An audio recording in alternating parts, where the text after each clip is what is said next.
The first thing that breaks is the apology. Not because people stop being sorry, but because "I forgot" stops being an excuse. That one small phrase, used millions of times a day to smooth over missed birthdays, ignored texts, things you said 3 years ago you hope nobody remembered, it just disappears. Gone. Not dramatic, just gone. And that is where the scenario gets strange. Not in the courtrooms, not in the history books. Right there, in the moment someone says, "I didn't realize I promised that," and the other person knows, with perfect clarity, that they absolutely did. So let's be precise about the rule. Every human being wakes up one day with total, flawless recall. Every conversation, every face, every number they ever read, every moment from childhood onward stored with perfect fidelity, retrievable in seconds. No decay, no distortion, no mercy. The obvious reaction is, that sounds incredible. No more forgotten passwords, no more studying for exams. Dryly, without pausing, no more losing your keys because you can play back every minute of yesterday like rewinding a video. That part is real, and it lasts about a week. Because what people don't immediately think about is how much of daily social life runs on forgetting. Forgetting is not a flaw in human relationships. It is infrastructure. We forget that someone was rude to us last Tuesday. We forget the exact words of an argument. We forget who said what first. That forgetting doesn't just let people move on. It is how people move on. Strip that out and watch what happens to a couple having their first argument of the new era. Neither person misremembers. Neither person softens their recollection. Every word said in anger is still exactly as sharp as when it landed, available on demand, forever. You can't outweight resentment anymore. You can't give it a month and let it blur. It sits there, word perfect, every detail intact, waiting. Therapists would become the most important profession on earth, not because people are broken, but because the skill of deciding what to emotionally let go of, despite remembering everything, would become the only skill that matters. Forgetting used to do that work automatically. Now someone has to teach you how to do it by hand. Meanwhile, in more public spaces, the effects are immediate and uncomfortable. Politicians speak to audiences who remember every prior statement, not fact-checkers found a clip. Every single person in the room personally remembers the contradicting speech, word for word, with the original tone of voice. The career of the vague promise is finished, quietly on day one. Advertising shifts inside the first month. Brands can no longer repeat themselves into familiarity. Everyone already remembers the last 40 times they saw the logo.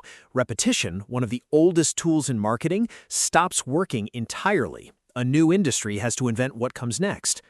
School gets strange in a different direction. Students remember everything a teacher explains, which sounds like a miracle, until you realize understanding and remembering are not the same thing. A student can recite every step of a math proof and still have no idea why it works. Teachers discover that the hard part of education was never the memorization, it was always the comprehension. That part doesn't change. If anything, the gap becomes more visible. Courts become something new. Witness testimony, once the weakest link in any trial, becomes essentially impeachable. Two people at the same event will recall it with absolute precision, which is fine, until their perfect memories completely contradict each other, because what people encode in what they encoded as was never just about recall. It was about perception, angle, context, attention. Perfect memory does not produce perfect agreement, it produces perfect disagreement, delivered with total confidence. And here is the part that almost nobody anticipates. Privacy collapses from the inside.